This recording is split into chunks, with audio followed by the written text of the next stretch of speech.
안녕하세요. 박세순 TV입니다. 지난번 동영상에 의해 오늘은 대통령이 국가를 책임지는 최고의 고도관 위치라는 제목을 가지고 윤석열 대통령의 일본 방문 결과에 대한 말씀을 드리고자 합니다. 58년 전에 박정희 대통령이 일본과의 수교와 차관 도입 등 경제적 지원을 받기 위한 한일 기본조약 체결이 국민의 엄청난 저항을 받았다면 이번 윤석열 대통령이 일본을 방문하여 문재인 정부로부터 교착 상태에 빠져 갈등을 빚었던 일본과의 관계 개선을 위한 조치를 한 후에도 야당과 시민사회 및 언론의 반대에 직면하게 되었습니다. 3월 6일 악화된 한일 관계를 해결하기 위해서 취한 윤석열 정부가 강제징용자들에게 우리 기업들이 출연재단에서 보상해 준다는 결정을 내린 것이었습니다. 이 조치는 일본과의 관계 개선을 위해서 선제적이고 적극적으로 물꼬를 튼다는 데 방점을 둔 것입니다. 이는 윤석열 대통령의 미래 지향성을 바탕으로 한일 양국의 안보 경제 등에서 협력을 하자는 내용입니다. 이어서 16, 17일에 있었던 양국 정상은 회담을 통해 경제안보 분야에서 협력을 강화하기로 했습니다. 2018년 대법원의 강제징용 판결 이후 악화된 양국 관계를 개선하는 방안으로 일본은 2019년의 수출 규제를 풀고 한국 정부는 일본의 수출 금지 조치에 맞대응하기 위해 2019년 11월 내 세계무역기구의 불공정 무역행위 제소를 취하기로 했습니다. 물론 일본 정부는 화이트리스트 회복을 논의하고 불공정 무역행위 제소를 취하기로 했습니다. 물론 일본 정부는 화이트리스트 회복을 논의하고 한국 정부도 한일 군사정보 보호조약 즉 지소미아를 정상화하는 등 각종 규제 조치 해제에 나섰습니다. 또한 17일에는 전국경제인연합회와 일본경제단체연합회 게이달렌이라고 그러던가요? 주최하는 비즈니스 라운드 테이블의 양국 정상과 재계 총수들이 대거 참여하여 미래 세대를 위한 전국경제인연합회와 일본 경제단체연합회는 각각 1억 엔의 한일 미래 파트너십 기금을 조성하기로 했습니다. 양국 정상 각각 미래 파트너십 기금을 창설해 미래 세대 교류를 늘리고 양국 공통과제 해결의 실마리를 찾는 양국 재계의 조치를 환영하고 정부도 이에 지원을 약속했습니다. 기시다 총리는 민간 교류가 양국 관계의 중요한 기둥 역할을 해야 한다고 말하고 아울러 양국은 글로벌 공급망과 배터리, 반도체 등 경제 분야는 물론 저출산, 고령화 등 사회 분야, 자유와 인권 등 양국이 협력해야 할 문제는 다양하다고 말했습니다. 양국 정상은 한일 정상 셔틀 외교를 12년 만에 복원하고 미래로 가자고 제안했습니다.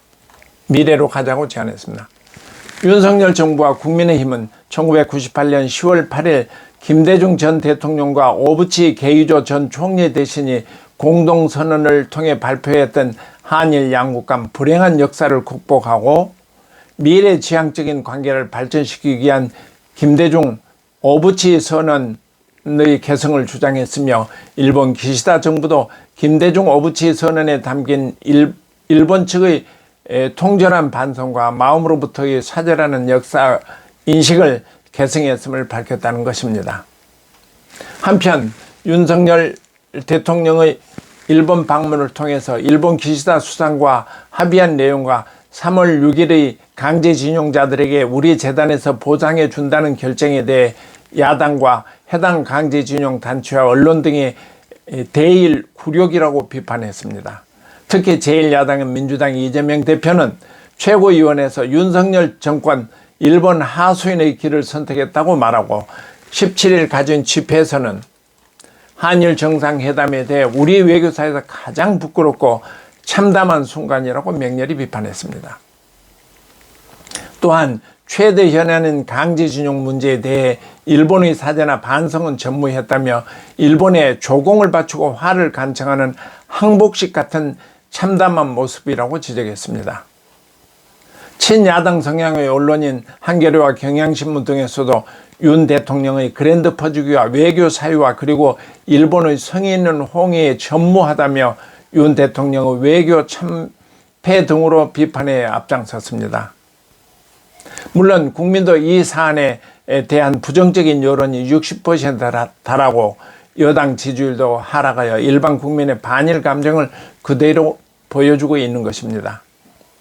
그러나 동아일보와 매일경제 등은 한일 관계에 대한 대통령의 결단을 이해하고 죽창가를 부르짖는 대안 없는 야당의 의견에 반대를 표시하면서 윤 대통령 정부의 3자 변제에 대한 피해자와 국민과의 진솔한 대화를 통해서 이해를 넓히고 설득할 것을 주문하기도 했습니다. 야당과 국민의 반대에도 불구하고 이번 정상회담은 문재인 정부 이후로 파행을 거듭하던 한일관계 개선을 위해 우리 윤석열 정부가 먼저 손을 내밀고 성사된 것이라는 각별한 의미가 있는 것입니다. 정부는 한일관계 복원을 위해 지난 박정희 정부에서처럼 국내 여론 악화를 무릅쓰고 우리가 출연한 재단에서 대상자들에게 상환한다는 강제징용 해법을 제시했고, 일본 정부는 윤 대통령 초청하여 다양한 문제를 해결하는 조치를 하는 등으로 화답을 했습니다. 중국이 세계적인 주도권을 잡기에 러시아와 손을 잡고 여기에 북한도 이들과 연대하는 상황에서 커지는 미중 갈등과 북핵 위협으로 한국은 미국과 또는 일본과의 협력 강화가 절실한 실정입니다. 이러한 매우 급한 세계 정세 속에서 감정적으로 과거에 발목 잡힌 한일 관계를 이대로 내버려 둘 수 없다는 윤석열 정부의 대승적 결단의 결과물이 이번에 마련된 여러 가지 조치며 미래를 위한 서툴 외교의 복원인 셈입니다. 2015년 기시다 총리가 일본의 외무장관 재직 시 한국의 윤병세 장관과 위안부 문제에 대해 합의한 경험이 있습니다. 그는 그런 경험을 바탕으로 한일 관계의 정상화가 필요하다는 것을 인식하고 있는 정치인 중 한 명입니다. 그가 윤석열 대통령과 정상회담 직후 가진 기자회견에서 한국 정부의 강제징용 해법을 한일 관계를 되돌리기 위한 것으로 높이 평가했었습니다. 여러 가지 우려와 야당과 여론의 반대를 무릅쓰고 이번 윤석열 대통령의 결단은 시간이 지나면서 살펴보아야 할 것입니다. 물론 정부는 일본과 상대해서 최선을 다해 임할 것이며 이 길이 국가를 위해 최선의 길이라는 것을 계속해서 국민에게 설득해야 할 것으로 생각합니다. 윤석열 대통령은 현재까지 진실하게 국가와 국민을 위하고 공정과 정의를 바탕으로 국정을 운영하는 것을 볼 수 있습니다. 일단 국가와 국민을 위한 그 용감한 결단을 높이 평가하고 국민도 무엇이 국익을 위하는 길인가에 대해서 심사숙고해야 할 시점인 것입니다. 이번 일본과의 관계를 놓고 볼 때 대외 관계에 있어서 그는 미국의 제30대 존 F 케네디 대통령의 연설문을 작성했던 시어도어 소렌스가 표현한 대통령직의 핵심은 현명하고 단호한 선택이다라는 정치 철학을 갖고 있는 것 같습니다. 즉 대통령은 현명하게 판단하고 그 판단에 따라서 단호한 선택을 취하는 것이 대통령의 자세다, 이런 이야기를 했습니다. 그런 의미에서 최종적으로 국가를 책임지는 대통령의 지위는 어찌 보면 최고의 고도간 이치가 아닌가 생각합니다. 이번 대통령의 고도하고 용기 있는 결단이 한일 간의 오랜 갈등을 극복하고 세계 무대에서 함께 발전하는 계기가 되기를 기대하는 바입니다. 감사합니다. 박채순 TV입니다. 늘 건강하시고 일상에서 행복 찾기를 기원합니다. 감사합니다.